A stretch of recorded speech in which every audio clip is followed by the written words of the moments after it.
Bismillahirrahmanirrahim. Alhamdulillahirabbil alamin. Shalatu wassalamu ala asrofil anbiya'i wal mursalin. Sayyidina wa maulana Muhammadin sallallahu alaihi wasallam wa ala alihi wa ashabihi ajmain amma ba'd. Lama anal kiram mahabaiban al-fadil masyaikina wa bil khusus senior kita ini Bapak Marwanda Sopang, sahabat kita, Ketua Umum PBPMII Muhammad Abdullah Sukri, dan Bapak Kiainya Kementerian Agama Dr. Kiai Haji Waryono MAG, dan Bapak Muhammad Irham Tamrin, serta Dr. Kiai Haji Abdul Ghaffar Razin, yang mudah-mudahan dimuliakan oleh Allah. Amin, amin. Amin. Inti daripada perjuangan yang telah disampaikan oleh sahabat senior Bapak Dr. Kiai Haji Marwanda Sopang ini memang tidak mudah untuk mendapatkan sampai titik ini. Saya mengerti betul dimulai dari membuat undang-undangnya. Undang-undangnya tahun 2019 sampai keluar produk turunan aturannya, yaitu Perpres yang ditandatangani 2 September 2021 ini. Pendidikan di Indonesia yang namanya pesantren itu asli pendidikan di Nusantara, di Indonesia. Yang dari pesantren itulah sesungguhnya para kiai-kiai membuat warisan. Allah memberikan warisan kepada kita dua. Summa awrasnal kitabal ladzina astofaina min ibadina wa minhum zalimun li nafsih wa minhum muqtasid wa minhum sabiqum bil khairat. Allah membuat warisan dua untuk kita, yang kita ini termasuk alladzina astofaina min ibadina, orang-orang terpilih, seperti pejuang kita dalam undang-undang ini dan Perpres ini. Bapak Marwanda Sopang ini pejuang betul yang dipilih oleh Allah memang untuk ikut ngurusi itu. Nah, kemudian ketika Allah sudah menurunkan dua warisan, yaitu berupa kitab suci Al-Quran dan Sunnah, bagaimana untuk meneruskan ini, untuk mengajarkan ini, untuk menyebarkan warisan dari Allah ini? Maka para kiai-kiai bikin namanya pesantren. Pesantren itu sendiri warisan dari para kiai-kiai. Yang kemudian kiai-kiai itu bikin warisan lagi, namanya Nahdlatul Ulama. Nahdlatul Ulama adalah warisan daripada kiai-kiai. Yang kemudian Nahdlatul Ulama membuat warisan lagi, namanya Negara Kesatuan Republik Indonesia. Negara Kesatuan Republik Indonesia inilah yang didirikan oleh para kiai-kiai, oleh para kiai pondok pesantren yang sekarang jumlahnya lebih daripada 26.000. Dan nanti datanya ada di Kementerian Agama, Pak Waryono bisa menyampaikan. Pesantren, kiai pesantren punya warisan NU, NU punya warisan Republik Indonesia. Nah, ketika Republik Indonesia didirikan oleh kiai-kiai pesantren, memang zaman dulu pun sudah ditawarkan bagaimana kalau pesantren masuk dalam APBN beberapa atau dianggarkan oleh APBN. Zaman dulu pro kontranya pun ada, sehingga banyak kiai-kiai yang belum mau menerima. Perkembangan zaman sekarang, alhamdulillah, sudah nyampe di titik di mana Perpres ditandatangani. Kalau kita muter sekeliling negara kita, itu saya itu kemarin baru dari Uzbekistan, negara baru ini, negara baru. Begitu pula di Turki, sampai kuburan saja itu dikelola oleh negara, kuburan loh ya, dikelola oleh negara, dibangun, bangunannya megah. Pegawai yang ngurusi kuburan itu adalah pegawai negeri. Nah, pertanyaannya, para kiai-kiai kadang-kadang guyon. Semua yang dulu didirikan oleh kiai, semuanya sudah diambil negara, kecuali ngurusi mayit, gitu guyonannya. Ngurusi mayit masih urusannya kiai katanya. Yang lainnya zakat, infak, sodakoh sudah diurus negara. Haji sudah diurus negara.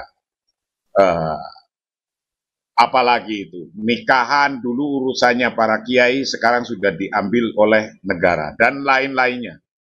Memang di negara-negara yang mayoritas Islam, itu tidak ada isu semacam ini.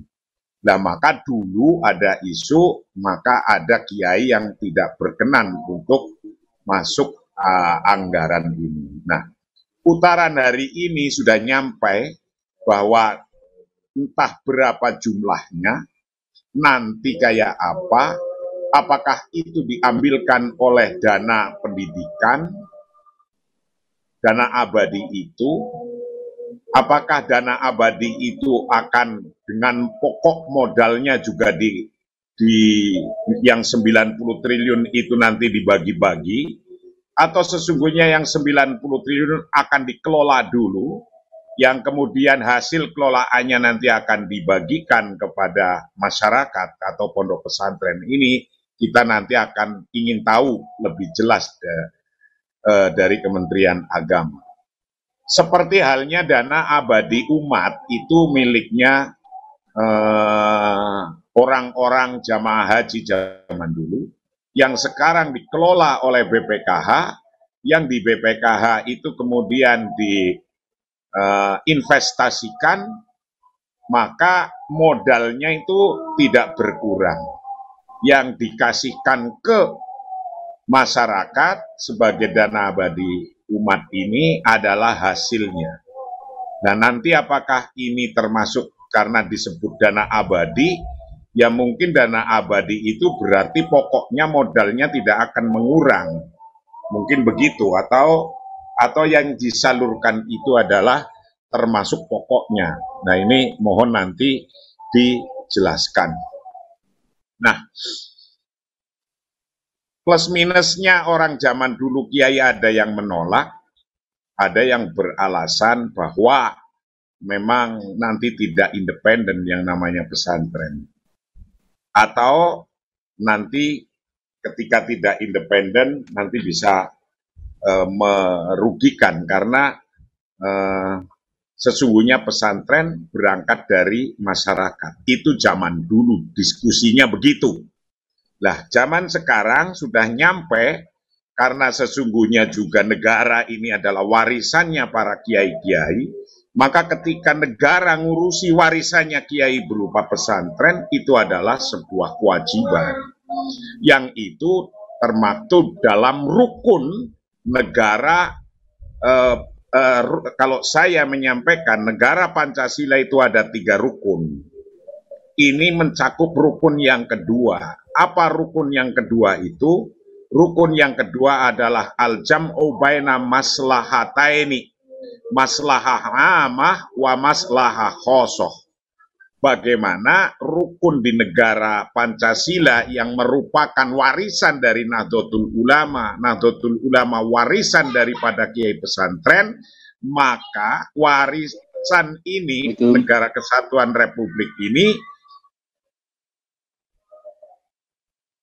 menjadi memungkinkan untuk ngurusi yang mewariskan itu atau yang mewarisi itu, yaitu pesantren. Nah, dalam konteks al-jam'u baina maslahata ini, pemerintah atau kita ini sebagai umat pondok pesantren menyatukan antara dua kemaslahatan, yaitu kemaslahatan amah untuk publik, kemaslahatan untuk publik, untuk umum, untuk orang banyak, dan kemaslahatan khosoh, kemaslahatan fardiyah, kemaslahatan individu-individu.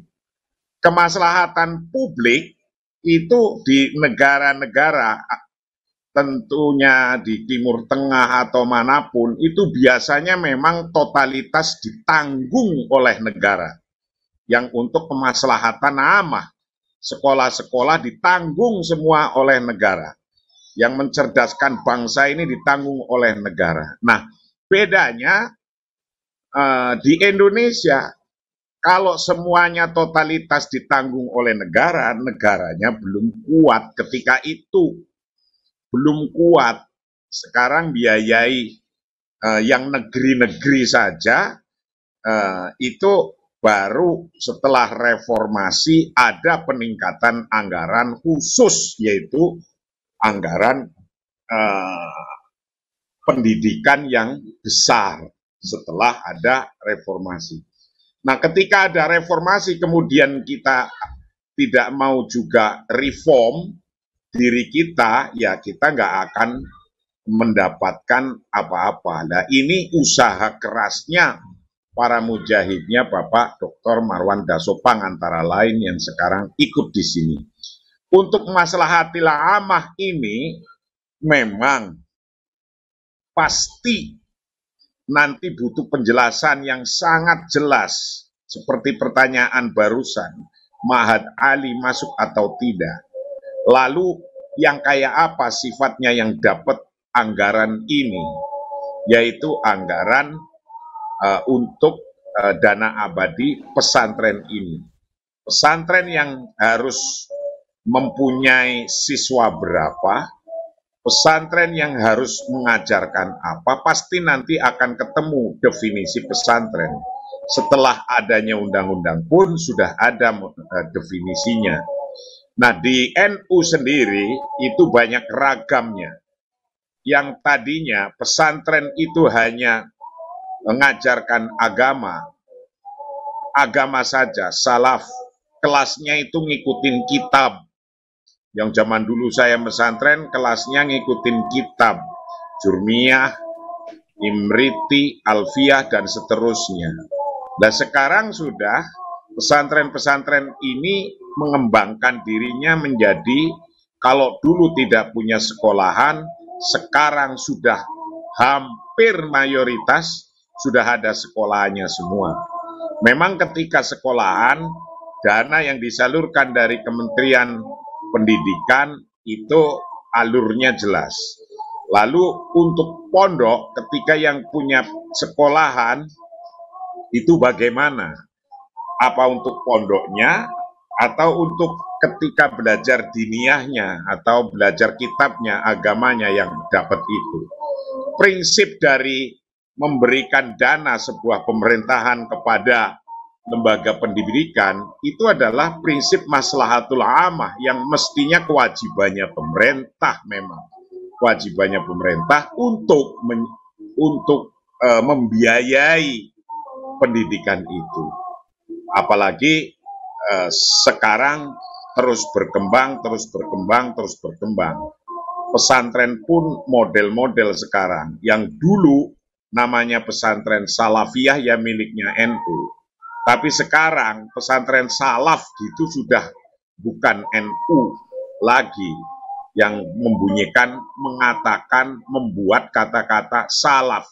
Dulu salafiyah kalimat itu milik kita. Sekarang kata salaf kadang-kadang sudah dipakai oleh orang lain. Nah, yang salaf semacam ini juga apakah termasuk di dalam situ atau yang memang ada sekolah-sekolahnya ngaturnya bagaimana?